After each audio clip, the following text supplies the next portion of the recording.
Hey, what is up? Welcome to this episode of the Wantrepreneur to Entrepreneur podcast. As always, I'm your host, Brian Lofermento, and I know how many of you love to hear about tangible marketing strategies and tactics. And I'll tell you what, in a world where there's so many shiny objects when it comes to marketing and so many different channels, today we are joined by an incredible guest that is going to bring you the real stuff. This is someone who is an innovator in his space who really understands the fundamentals that help you connect with your ideal customers and clients. So excited to introduce you to him. His name is George Linville. George is the co-founder and CEO of a company called Outkeep, and he's also a longtime B2B sales and marketing leader who has worked primarily with private equity-backed and fast-growing companies. In a market where traditional cold email can hurt trust and legacy marketing tools slow teams down, George is building a new kind of email platform. Outkeep gives B2B marketers a reliable way to reach their audience at scale without getting buried in setup, compliance, or technical risk. His focus is helping marketers spend more time building real connection and less time managing tools. And I'll tell you what, if you are wondering where your next client is going to come from, then you're going to love today's episode and absolutely love today's guest. I'm excited about this one. Let's dive straight into my interview with George Linville.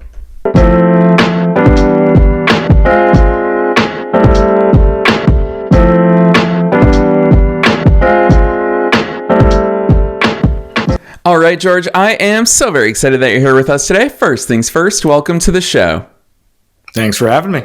Heck yes, I'm excited. We're going to geek out a lot about marketing and especially email. But before we dive straight into that stuff, take us beyond the bio. Who's George? How'd you start doing all these cool things? Beyond the bio. I'm George the Fourth. So I am the fourth of many Georges, all of which were entrepreneurs, most of which were in the real estate world. I started my first company when I was 15. It was a concert lighting production company. And then in my 20s, I got into side work doing house flipping while I had a full-time corporate job. And then in my 30s, I got lucky with some M&A and I started my solopreneur career as a fractional executive. And then that brings me to, I guess, my first true entrepreneurial adventure. In the last 7 months, I started a software company that focuses on email called Outkeep.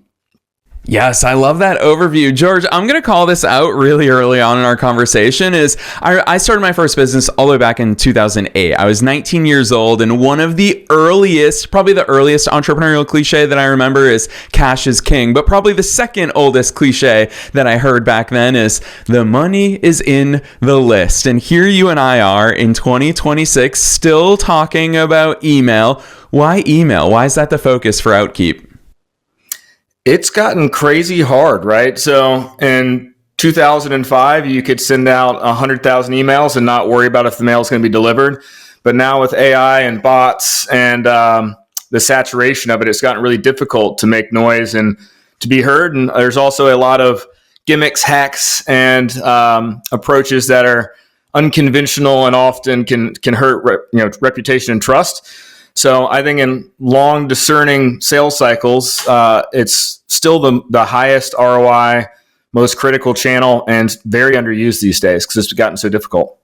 Yeah, it's so true. And talk to people about those difficulties because I feel like SEO and email, I'll call those two channels out in particular. If I could count the number of times since 2008 in my entrepreneurial life where I've heard SEO is dead and email is dead. George, why do people say that email is dead? And then, of course, why is it for sure not dead? Well, yeah, first of all, neither are dead. They're very much alive and well.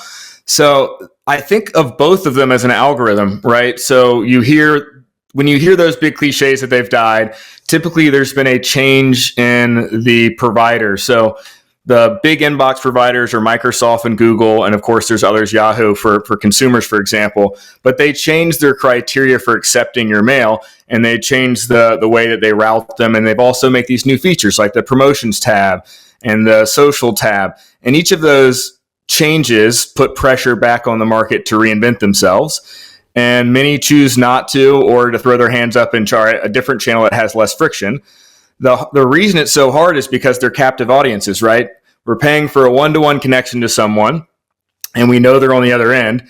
But with the other channels, it's just you have to essentially pay for your reach, and we can own these channels. So I think the big challenge is how do most effectively reach that audience without breaking those algorithms and adapting to them. Yeah, really well said. And of course, when you talk about Outkeep, it is a software tool. There's so much that goes into successfully and effectively using email. A lot of people, if they've never entered the email marketing game, they just think to themselves, well, I've had a Gmail account for so long now. Isn't that email? Or are you just talking about me emailing the people that I want to work with? George, introduce us to what Outkeep does and why software is our friend when it comes to using email. Yeah, Outkeep's unique in the fact that most email providers today don't provide any of those guardrails to tackle those algorithm changes and best practices. So for example, some of the legacy tools, you can send as much email as you want. You don't have to verify that they're real inboxes, and the messaging can be however you'd like to do that. So in Outkeep, essentially, we're verifying that the people on the other end are real people. They have a live inbox that they're accepting mail. We make sure that we slowly ramp up and build trust with them. We never send transactional mail asking for a sales effort or demo or anything first. And the way we do that is combining really high quality contact data with a lot of guardrails and permissions that are not optional. So there's friction on purpose in the platform. And we use pristine permanent infrastructure. So there's no gimmicks. We're not trying to temporarily trick an algorithm. We're trying to make a long, sustainable play. So most tools don't in any way remedy those challenges. We're building each of those in as like a core feature of the platform, making sure that you can't hurt yourself. Yeah, let's go deeper there, George. For a lot of listeners who don't understand, because when you talk about email as an algorithm, I think that's going to be eye-opening, because people often talk about it in the social media world, as we know how TikTok and Instagram and Facebook choose what we see and what we don't see. We forget about all the routing, all the decisions that go through when we send and receive an email. What are some of those complexities that you obviously have thought about and baked into the way Outkeep works?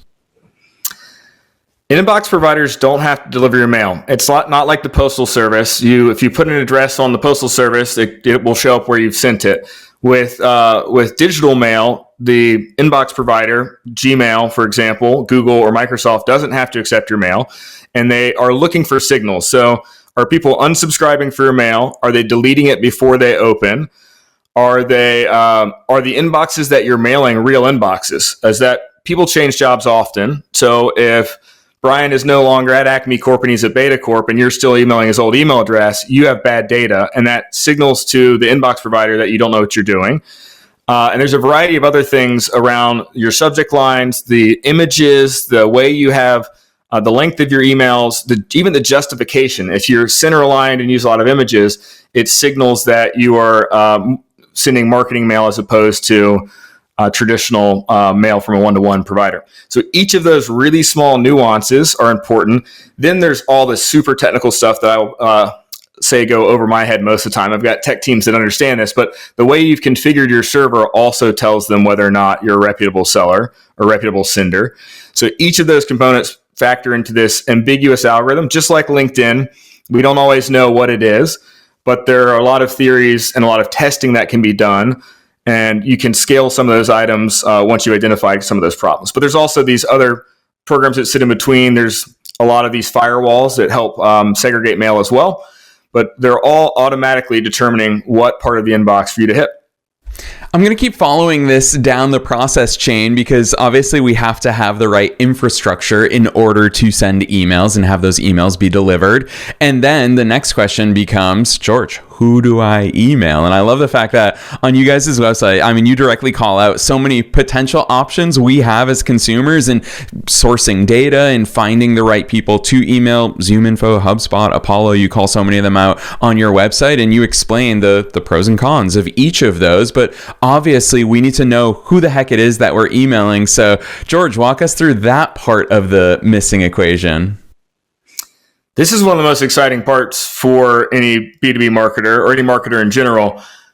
Several years ago, there was really only one giant provider that everybody used, and we'll call them out because they're still the giant. They're an excellent company, but ZoomInfo, and they're very expensive, and they're one provider. In the last few years, there's been these new innovators that have come out. There's one, for example, called Clay, and Clay essentially is allowing you to access not only ZoomInfo, but 99 other data sources all at once. So data has really become ubiquitous and accessible and abundant. What that creates is a huge opportunity, but also a huge challenge. So most companies are spending 20 or 30 hours a week trying to manage this data challenge. And they're also using 3 or 4 data sources now. I suspect companies are going to be using 15, 20, 30 data sources, but they'll be using a middleware or AI or some other way to decipher best things. But you can triangulate now. So you might have in the past had one source of truth. Now, if we're looking for Brian or George, we can ping 7 different databases and find the best possible data. So we know that we're hitting a real person that currently holds that job and is a high fit. There's nothing worse than sending mail to someone that doesn't expect it, want it, or value it. And our goal is prudent and appropriate marketing is to make sure we're actually sending something, whether they expect it that day or not, that they would value it and trust it. So it all comes down to operationalizing that data. And that's what I think everyone's working on now. And you're seeing use cases from Claude and from ChatGPT and other AI providers that are also helping you choose which contacts from these databases to use. So that's the exciting part. It's a huge challenge to build these databases, and it takes a lot of time and effort to cleanse them and keep them up to date. Yeah, George, and this is something that I so appreciate about your background and you being the founder behind Outkeep is the fact that you are a marketer at heart. And so, you and I are obviously talking a lot about marketing today, but none of the marketing fundamentals are lost in the way that you've built this, because where my head goes when we talk about the who to email is so frequently we talk about your ideal customer profile, that ideal client that you're looking for. George, we know what that looks like on Facebook per se, is we can have interest-based targeting. We can target people who like, a furniture magazine, as if we have a furniture store. Or on Google, we can do intent-based marketing. We can get right in front of people who are searching for furniture stores near me. George, for people who have never leveraged, you called out ZoomInfo, and I have not used ZoomInfo because you're right. Every time I've looked, it's super expensive. I've never even thought about getting into that game. But what do targeting options look like when we are leveraging these sort of databases and this sort of approach of, hey, I want to email these people, but how do I identify them? Yeah, each business has a different way of stratifying their target account. So they could be doing it based on job titles, geography, seniority, and those are really simple features. But the cool ones, Brian, that you're mentioning are the ones that are around intent. And that used to also be very gated, and only a few platforms that were very expensive offered it, like 6 Sense and Demand Base, and there's a few others. Now it's also becoming pretty abundant, and almost every provider has some form of it, and it's pretty wild. There's usually about 40,000 options, and I'm not exaggerating. It can be a lot, and they're permutations of single words. So often you can go after a competitor. So if you're new to the email world and you think your best chance at winning business is to go directly against a MailChimp or a Constant Contact, you can actually put in intent signals in these platforms that only finds folks that have been recently seeking out information on those specific platforms. Or you may be able to do an even longer tail where they're looking at email marketing strategy. So there's actually a lot of ways to stratify and look for intent signals. And usually they only show the folks that have been doing that in the last 2 to 3 weeks, for example. And then you can fire off email campaigns, you can fire off ad campaigns. And ads have gotten so targeted now, you can even do one-to-one ads, and I can deliver an ad to an individual and know whether or not they've seen it. So it's gotten pretty sophisticated and wild these days. Yeah, for sure. Which leads to, it sounds like a cheat code. And truth be told, I'm very biased. I'll just outright call my bias out during this conversation. I'm a big believer. I think email is still the best channel out there. I think that in a world with shiny objects, I know what other people want to talk about. And we'll definitely talk about some of those things. But George, to me, I just think to myself, well, if you could get your hands on the right people, you just need the right messaging. You just need the right person, the right time, and the right message. And that's the magic formula for marketing success, which of course a lot of people get hung up on the messaging. You've already called out, there's so many different touch points of an email. There's the subject line, there's the body, there's the call to action. What does it look like messaging wise for us to be successful with email? It's a great question. I'll probably be too long-winded in my answer, but I think that most companies I ever work with are really at stage 0, and they aren't very good at messaging, and they are doing short-sighted 4, 5, 6 week campaigns that have a very finite window of trying this new messaging, and they give up on it before they actually have an answer. I think really the level 1 customers I work with have created a unified messaging platform. They've got an idea of their audience, what they want to be known for. They have tone of voice guidelines of how they show up in the market, how they talk, and they've got several core offers that they're testing. Once they've narrowed in on those things, I typically see them use an always-on framework, and they, instead of doing these 6-week campaigns, start doing in perpetuity campaigns. So every week you're delivering some form of asset or content or campaign, and they can grow from there. What I've seen best recently is less of the marketing speak and more of what I would call peer-to-peer messaging. So being an expert in your own domain, whether it's podcasting or videography or some kind of other obscure thing, speaking as a peer to a peer. We often also call that the Mount Rushmore strategy. So at your company, you may have 2, 3, 4, 5 true experts that are thought leaders and are known in your market. And we typically would have that email come from that individual that has deep credibility of 15 years of doing it. And it looks more like a true email you would send to someone else in a regular business environment and less like marketing speak. And it's often more genuine, more human, more appropriate. It feels more like your brand. So that's kind of my recommendation these days is build a true messaging platform and then match that Mount Rushmore strategy to it and then use peer-to-peer in most of the way you actually build and deliver mail. Okay, so I'm going to piggyback off of that, especially in my role as podcast host, because George, every podcast host, our email addresses are very much out there, and we receive a lot of pitches because not only do guests want to pitch us to come on our show, but there are a lot of service providers that say, hey, do you want help repurposing your content? Do you want editing help? Do you want post-production? Do you want all of this stuff? So we get pitched all the time, and it always amazes me. You called it the peer-to-peer approach, which makes me smile because nobody would ever, if they were truly just emailing me directly, they would not be that pitchy with their email because they'd recognize I'm a real person and they're actually writing my name in the email address. It's not some automated system. Talk to us about that though, because I think most people, when they hear you and I talk about this being the cheat code, when they hear about the effectiveness and the ROI of email as a channel, is they believe the goal of that email is to sell. What is the right call to action? What's that right angle? What is our goal on that initial email? So in email land, the real goal is a click. If you are sending a true one-to-one, a reply is even better than a click. But that's really what our goals are, is a click on something and a reply. The clicks these days, people don't like buttons anymore. So anything that signals it's truly a marketing email typically fails these days. And so, for example, if you're going to send them something, you may say, hey, reply and let me know you're interested, and I'll send the follow-up asset, or click here to get the asset. We're seeing all the forms and old school gating is going away. But those call to actions are getting simpler. They're saying, read immediately. But whatever you want them to do, we use that word. So read the article or download the PDF or book the meeting. We try to be very deliberate with it. But again, you don't want to pitch first. So anyone that's pitching in their first few emails typically is failing. That's the kind of stuff that you and I filter right out of our inbox. Most of what I do and the customers I work with have really long sales cycles, and they only buy every 3 to 5 years. So think about large enterprise software or choosing a service provider for accounting for your business. You don't do that often. So our goal is to be valuable, helpful, known, trusted, expected, anticipated in the long run. So it needs to be very low friction asks when you start until you kind of have built that trust up. Which one other thing I'll mention is, what was it? Years ago, they used to say 7 touches and people remember you. And then they said it was 14 touches. Now they're saying it's over 30 appearances before you're known and trusted.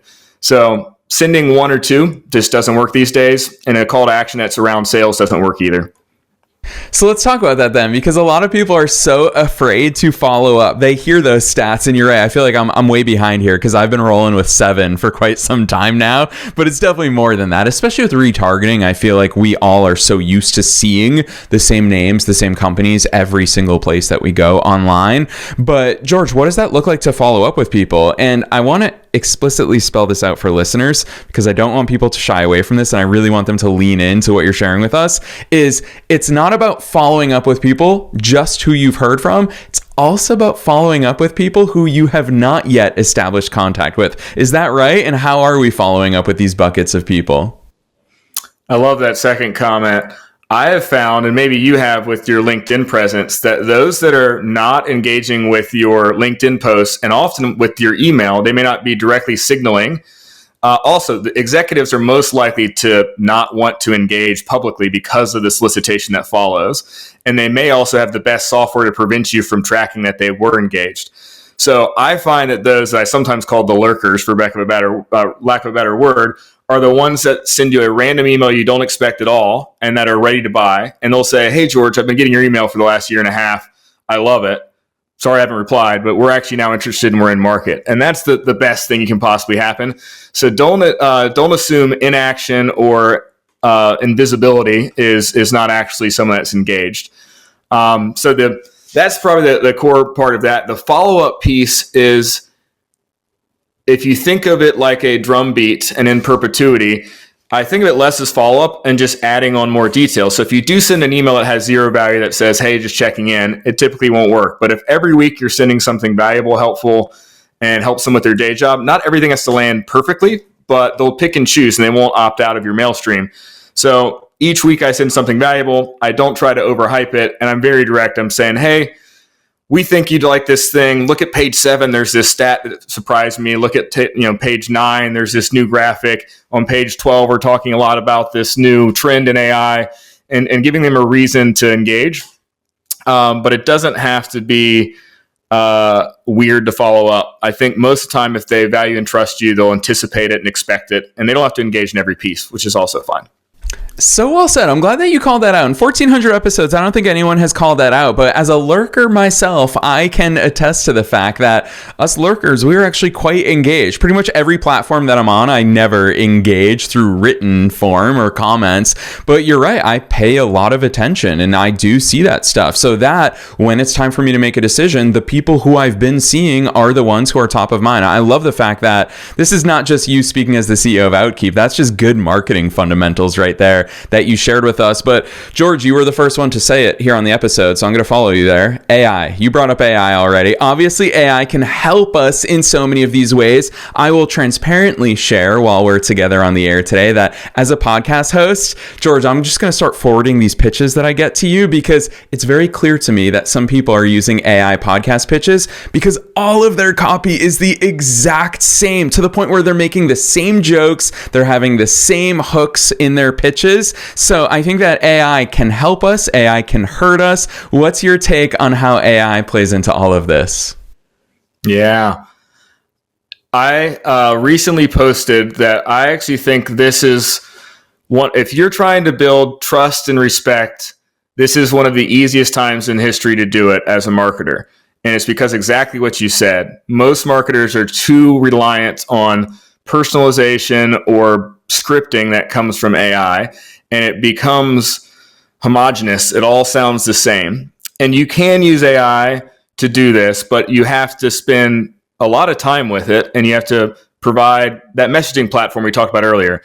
Provide it with your tone of voice guidelines, provide it with your messaging platform, provide it with a lot of information. And if, as a podcaster, you could give it dozens of transcripts and be like, you must talk like me.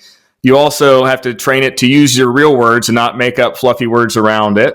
So there's a lot of training that can go into it. But if you use it as an assistant rather than as the core framing of your brand, it really can be powerful. And I actually think it's easier than ever to differentiate yourself because of that. There's 1,000 other use cases, but the mass use case you keep seeing is where they write an email that 90% of it is the same, and it personalizes one line that is super random. And it's like, we see you went to the University of South Carolina. Go Gamecocks. And then the rest of it is the same generic thing. And you're like, what just happened? And of course, we all delete this, but it's still being done.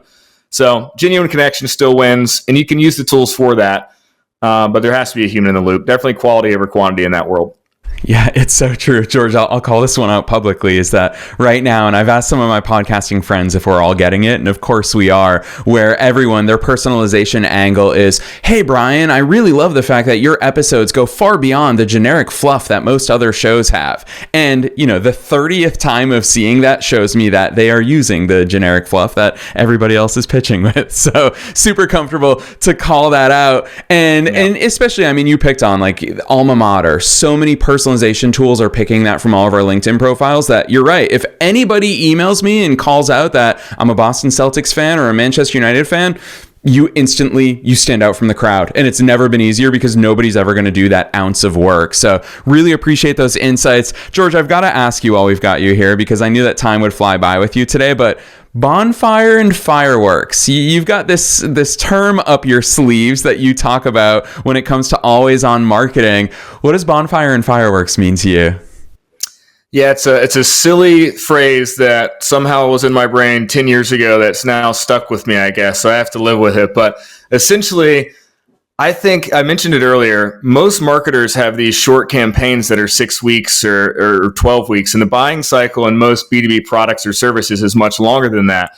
So I've pushed almost everyone that I've ever worked with to abolish even the word campaign in many ways from their mind and establish this more almost military style discipline of the frequency in which you do things. So whatever you plan to do in marketing, I encourage you to do it in perpetuity. So if you choose that you're going to do a podcast episode every week, I would encourage you to do it forever. And if you're going to do a webinar once a month, I would encourage you to do it forever. So you start to think of things in a cadence. And what the bonfire are the activities that support the big activities. So the bonfire is usually interactions that are less than 30 seconds. So think about your emails, your blogs, your social posts, really short, quick snippets that people see dozens of from you every month. The fireworks shows are usually 30 minutes or longer. So things like your podcast, your webinar, your live speaking engagements, where they really convert into showing true interest.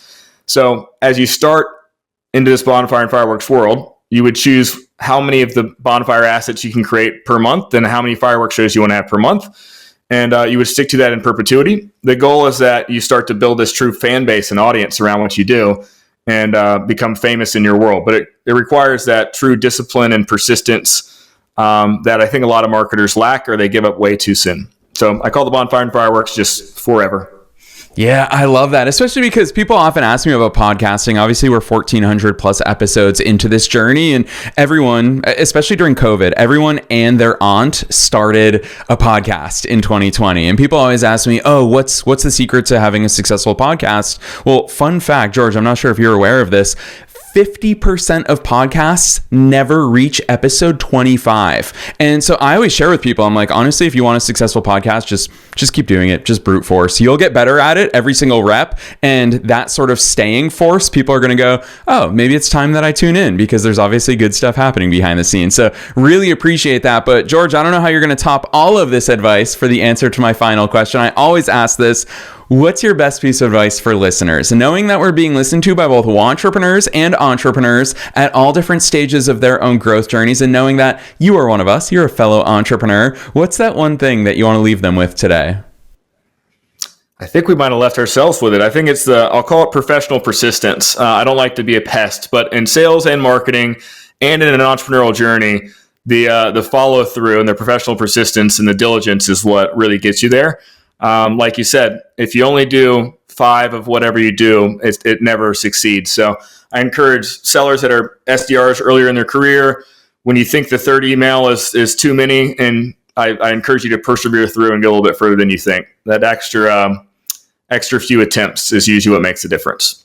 Yeah. And George, it's funny. I often think about it as well, where I'm just like, if they weren't going to buy from me anyways, then they weren't going to buy. So who cares about that one extra email? So I really love the fact that you've called that out. I think about oftentimes from professional athletes that I've had the chance to interact with through past businesses.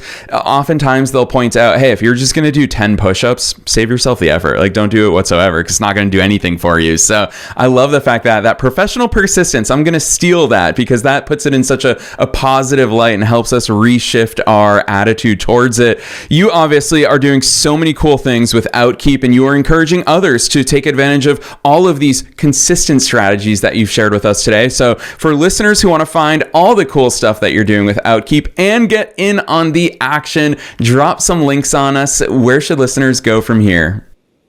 I'm pretty active on LinkedIn, so you can look me up, George Linville, and of course, outkeep.com.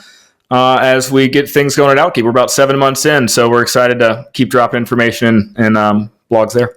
Yes, I love that. And listeners, you already know the drill. We're dropping those links down below in the show notes, no matter where it is that you're tuning into today's episode. So if you're on the go, don't worry. It's super easy to remember, though. Outkeep.com. You can go right there or click through. What you'll find when you land on Outkeep.com, I absolutely love it. They have so brilliantly laid out why email, how email, what is the cost of not paying attention to this stuff, the hidden costs that have to go along with if you don't do it right, if you don't pay attention to how intentionally George and his team have built out Outkeep for all of us to leverage that. So lots of brilliant stuff there, as well as step-by-step how it works. I think we can all take that and borrow it for our own businesses, is how easily, George, you and your team have laid that out on your website. So listeners, definitely check out Outkeep.com. You can click right on through. Otherwise, George, on behalf of myself and all the listeners worldwide, thanks so much for coming on the show today.